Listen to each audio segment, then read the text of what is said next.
Cancer is a thief, but it commits no crime. One of the only things it does is takes a lot of time.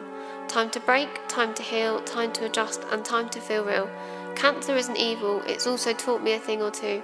To never take life for granted, you only have one, not a few. And why should it get the blame for something that's not its fault? Maybe it's your body's way of saying, hey, I can't do this anymore. Which is ironic because cancer steals. It steals from you and your soul. It can take brain power, energy, even life, and so much more. It breaks you down further when you think you can't go on. It gives you that little push that says, have I really won? Cancer has given me people in my life, people who I've loved and lost, people who have taken flight. Cancer has shown me humans who inspire me every day to give myself a better life and to give myself a break. I now have friends that I speak to every day, and also some friends just a memory away. And although it's heartbreaking to think that they're not here with us today, I know they're watching down on us, proud and holding us dear. Because I've been allowed to carry on fighting this cruel thief-like disease, but cancer, you won't take me down, you'll never win over me. Cancer, a word so absurd when heard in the context of your own health, a word that can and will haunt you from the moment it leaves the doctor's mouth, a word that means people look at you in a different light, a word that means life becomes unpredictable, an uphill fight. Cancer, a word that nobody wants to hear. Nobody knows what to say, how to react, apart from to say, are you okay? The sympathetic, sad look that becomes plastered on people's faces, the complimentary and empathetic mini head tilt that I now see in so many different places. Sorry that there is no etiquette, nobody knows how to act, especially with one so young, whose life was and should still be intact.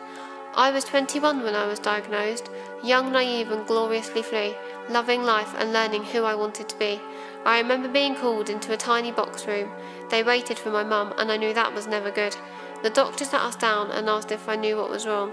I said no, why would I, but the alarm bells had already rung. Your white cells are worrying, and I sat and I frowned. I sat and I wondered how could I calm them down. Well, they sat inside me shaking, all trembling and sad. I sympathised with them, realising I must be going mad. But deep down I knew that that was going to be the day I was told, you have cancer, acute lymphoblastic leukemia, so to say. We cried and we cried, we didn't know what to do.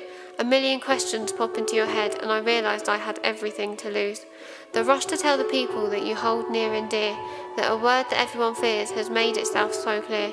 In a life that was something so innocent and full, in a life I took for granted, not knowingly at all. So you start to make the phone calls, you start to spread the news. You pick up the phone and start to say, I've been given some bad news. And as we sat in the entrance to the hospital A&E, trying to adjust, trying to explain, and just trying to breathe, a lovely young lady who I've never known comes over, interrupts us and offers a hug. She said she had overheard us talking and she hoped we didn't mind, but she knew that I could fight this and that I would be alright. Although a strange situation, there was something so comforting about not feeling alone in that moment of crisis. A lovely normal stranger had gone out of their way to share some of their love on a heartbreaking day. The following days flew by in a whirlwind and a rush, filled with bone marrows and lumbar punctures, as well as love, hugs and drugs. Drugs to kill cancer, drugs to stop me being sick, drugs to try to protect me from everything they inflict. The chemotherapy so intense that I couldn't even move. It's enough to scare anyone, something I don't need to prove. Conversations with doctors as they try to explain what's happening to your body as it starts to complain. The fatigue and the pressure, the toxicity and the strain, as it tries to heal itself against the cancer that lingers and remains. Remission wasn't something that was easy for me to find, but my body kept on fighting, battling its new daily grind.